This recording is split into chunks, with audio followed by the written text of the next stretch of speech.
Welcome to the Real News Network. I'm Paul Jay, and this is Reality Asserts Itself. We're continuing our discussion with Sabah Alnasseri, and he now joins me in the studio. Thanks for joining. Good to be with you, Paul. So one more time, Sabah was born in Basra, Iraq. He teaches at the Political Science Department at York University in Toronto. His most recent publication is Arab Revolutions and Beyond, the Middle East and Reverberations in the Americas. So in part one, we talked about Trump's visit to Saudi Arabia. And near the end, we kind of got into what might be the bigger strategy here, which is the breaking up potentially of Iraq. Right. The target being there's a lot of easy to get, in a sense, cheap to get oil in Iraq that's not even being exploited. Right. And then a lot of the oil that is being exploited is not directly under American oil companies, which was certainly not the plan when Bush-Cheney went into Iraq in the first place. There's a lot of reasons why Iraq sticks in the throat of American military establishment. They don't like the idea that it looks like they lost in Iraq. Yes. And they don't like that Obama took troops out. The job wasn't done, and they thought if there'd been more troops, they could have finished the job. And if you define the job the way Trump defines the job, it means controlling the oil. They don't like the fact the Iraqi government is perhaps more pro-Iranian than it is pro-American. Yeah. But let's back up. This is Reality Asserts Itself. Right. And one of the things we try to do with guests is talk about who they are. But your story and the story of your family intertwines with the story of Iraq. Right. So give us a bit of your history, the history of your family, and in that, we'll learn more about how Iraq got where it is. Right. Well, I come originally from a nomadic family. Literally, my grandfather and my father used to live in the desert. And at the later stage, my father moved to the urban center of Basra in the south of Iraq, where he settled there. So at the beginning, of the British occupation of Iraq. What year are we in? After the First World War, when the Middle East was divided among the French and the British Empire at that time. So Iraq was part of the British Empire. This is what, like 1918 to 1920s, and you have the first, massive revolt against the British Empire in Iraq in 1920. And one of the figure of this revolution was my grandfather. And people in Iraq, especially in the south, they wrote a lot of poems about him because what the British Empire did, one of the things they did at that time, they used to bring their tanks and put them in front of the houses of the people, and they give them a few minutes to leave the house. If they don't leave, they bomb the house on their head, much more like the scenario in Israel and Palestine, right? And for different reasons. Sometimes they wanted to have let's say, highway from the Rumaila oil field to the port, and you have a lot of communities living there, so they want to cleanse the whole area from the civil population. So in one of these moments, my grandfather stood in front of these tanks, the British tanks, and challenged them. If they want to bomb his house, they should bomb him first.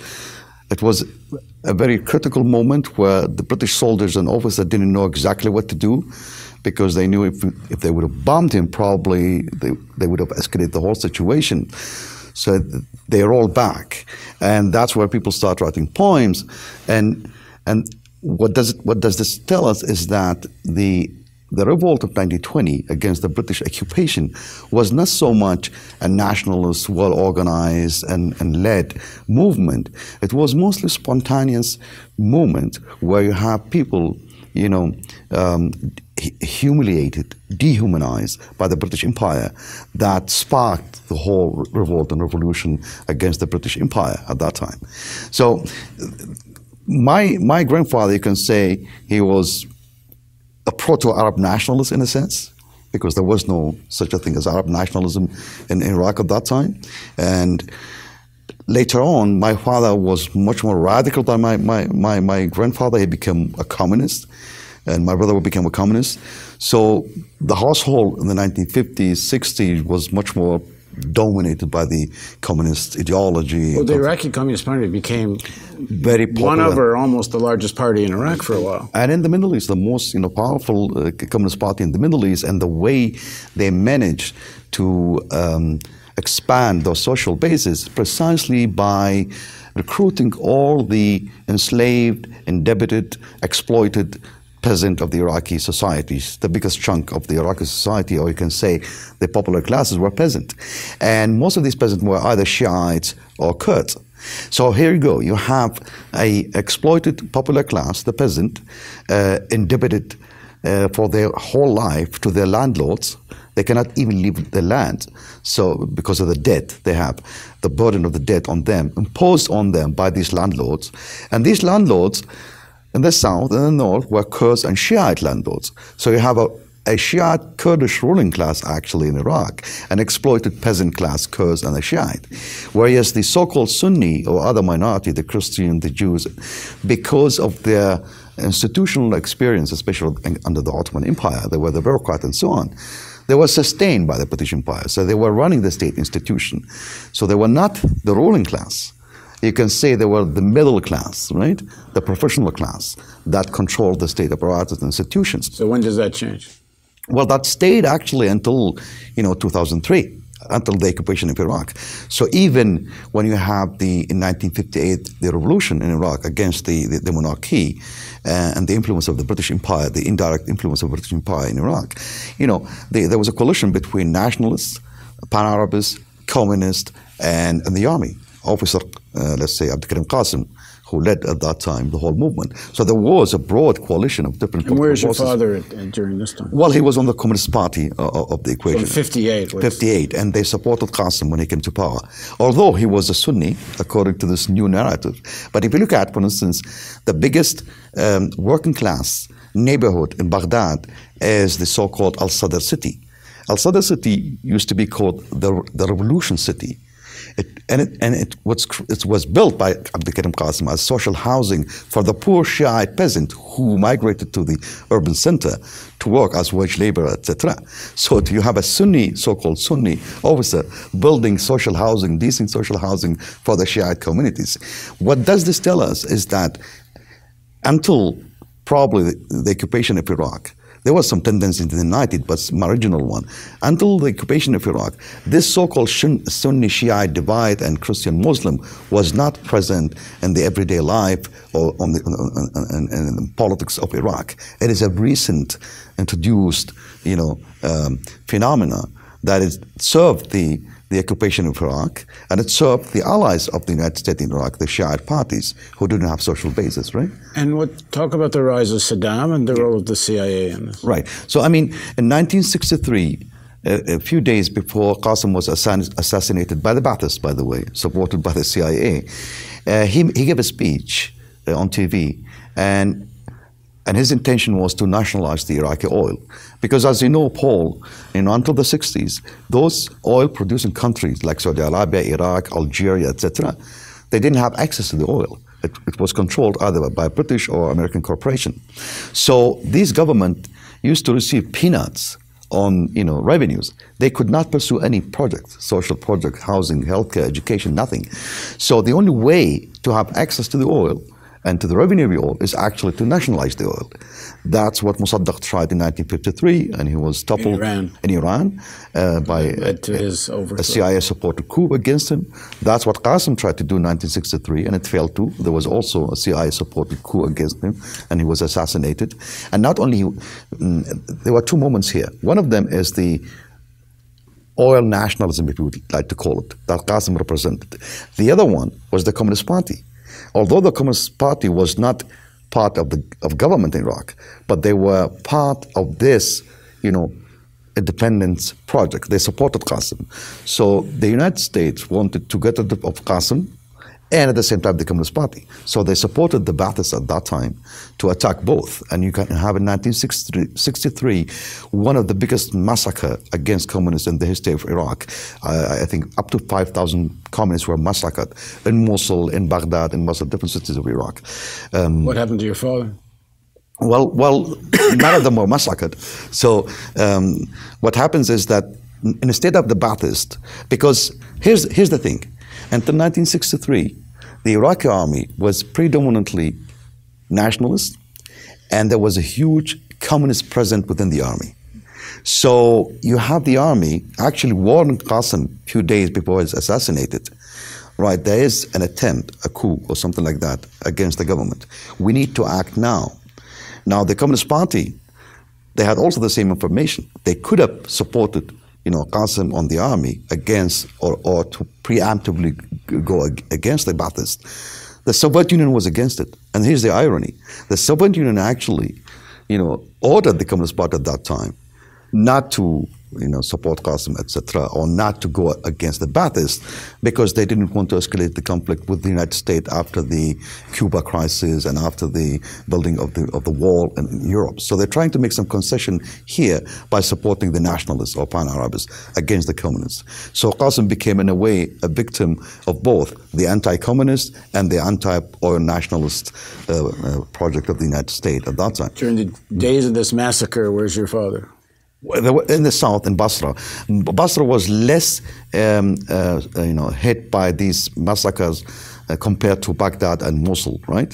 There were the more intense battles were in Baghdad because it's the capital of Iraq, where Qasim was assassinated, and Mosul. Why? Because Mosul, historically, and it still actually is until the occupation of Iraq, was the center of the Iraqi army. Most of the Iraqi generals, officers, etc., they come from Mosul, and they control the Iraqi army ever since the creation of the independent Iraq in 1932. And they were genuine nationalists or pan-Arabists, not necessarily Ba'athists. And that's one of the things, the United States mistakenly confusing the whole security apparatus and the army in Iraq for being Ba'athist. They realized after a while, when they had access to some of the archive of Saddam Hussein, up to 87% of the leadership of the Iraqi army, not only the soldiers, but the leadership of the Iraqi army, were not Ba'athists. So your father's in Basra, and he's okay. He's not. He's a worker. He was not an officer or general. What kind of work did he do? Well, he used to work also in the oil field, which is in Rumaila. And once he settled in Basra in 1950s, so he started working in the oil fields. And there was, as I said at that time, a massive immigration of the peasant from the rural areas into the city, Basra, Baghdad, and so on, because most of the peasants were fleeing, these debt and landlord oppression. The Communist Party was very successful in recruiting all these peasants, and that's why the number of the Communist Party expand exponentially in the 1950s, becomes a massive communist, so much that for the first time in history, the Shiite institution in Najaf and Karbala, and one of the most prominent figure at that time, Muhammad Baqir al-Sadr, the grandfather of Muqtada al-Sadr, he created the Dawah Party in 1957. For the first time, the Shiite broke with their tradition of being non-political, non-involvement in the state.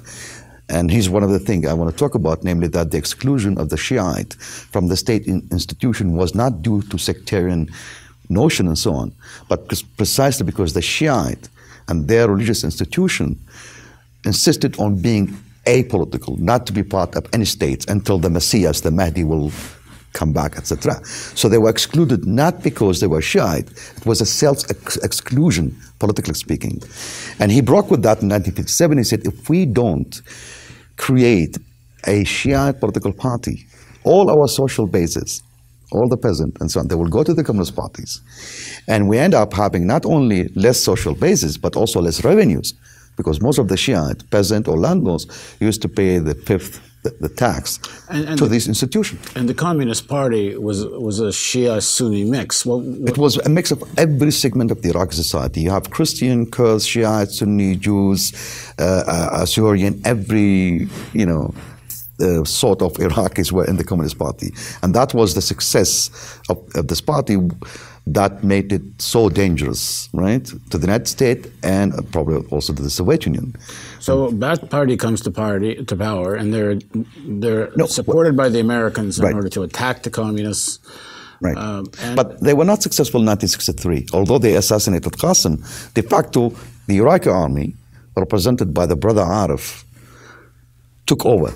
So from 1963 to 1968, you have the pan-Arabists, the Arab brother, much more closer to Nasser than the Ba'athists. But then, 1968, again, the Ba'athists pushed against the brother Arif and came to power in 1968 only, not before that. So in this period, between 63 and 68, was a relative stable, quasi-liberal phase of Iraq, where you have, parties, some sort of civil society living. It was much more liberal, not so much, nationalist as the Ba'athists took it after 1968. And they were much more closer to Nasser than the Ba'athists. And for those who don't know, Nasser is leader of Egyptian nationalism, right.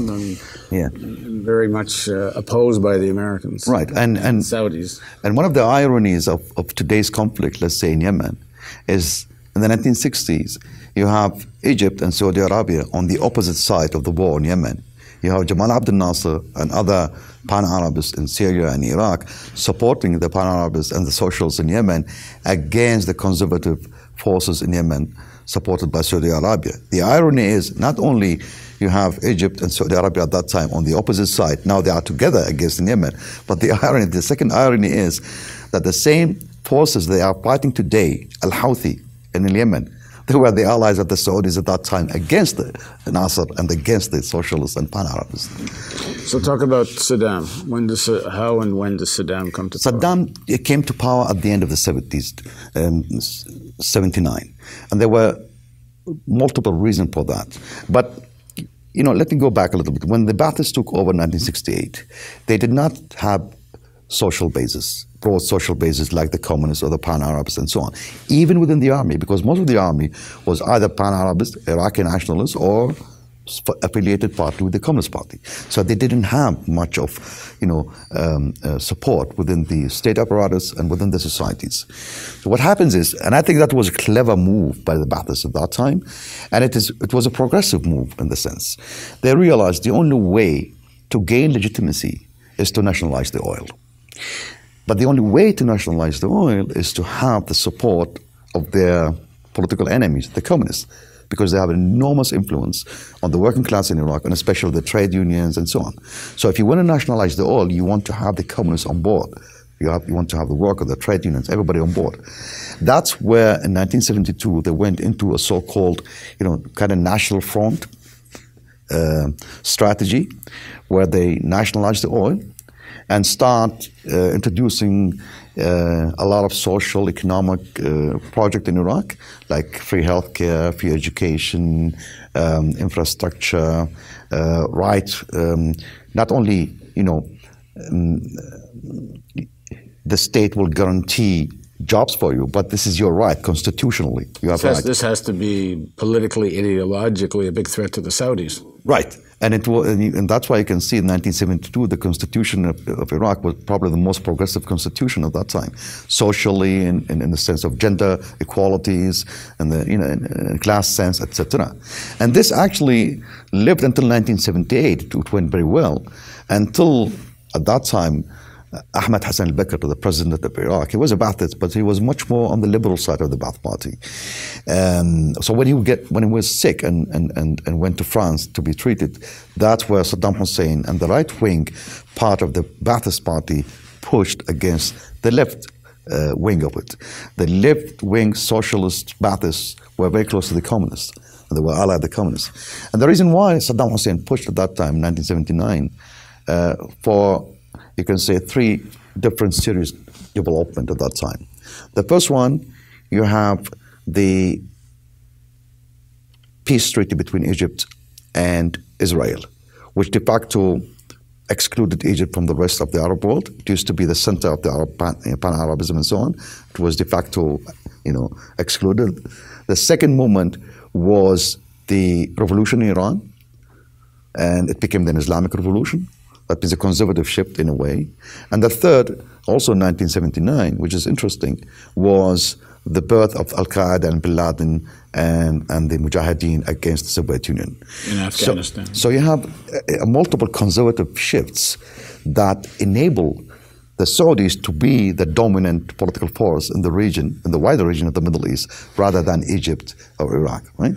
At that moment, at that conjuncture, in alliance with the Americans. In alliance with the Americans. At that conjuncture, Saddam Hussein pushed, and I assume maybe with the support of the United States or the Saudis, against the left-leaning socialist Ba'athist and communists. So once he pushed against al-Bakr, his uncle actually, and took over, he started his campaign of massacring and incarcerating and suing the communists, socialists, even Ba'athists. A lot of them fled the country, went to Syria, to Russia, etc. And so it's a bloody moment in the Iraqi history, which led again to the Iraq-Iran war in 1980. Right? Okay. In the next segment of our series of interviews with Sabah, we're going to continue the story of the rise of Saddam Hussein and how the Hussein dictatorship, which is what it became, affected Sabah's father and himself as he becomes more political and more active. And through the lens of that family, we'll learn more about the history of Iraq. So please join us for the next segment of Reality Asserts Itself.